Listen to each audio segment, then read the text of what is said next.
Good morning, this is Steve with InterTest. I'm here with Juvie from TipTig. We're at Fabtech in Orlando 2024. Juvie's going to show us his TipTig process utilizing our C400 welding camera. Why don't you explain the process a little bit? Thank you, Steven. We're here in Orlando collaborating with InterTest and utilizing their camera. We're going to demonstrate how we utilize it for educational purposes. When we go out and train on this process, it's a semi-automatic TIG process, very unique for increasing productivity and increasing quality in welds.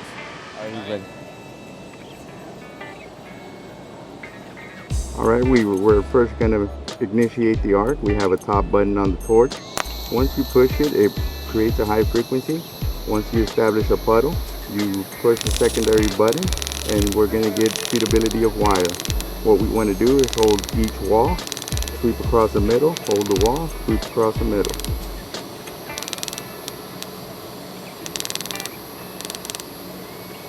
Real great camera. You're able to see the full puddle without the actual arc itself.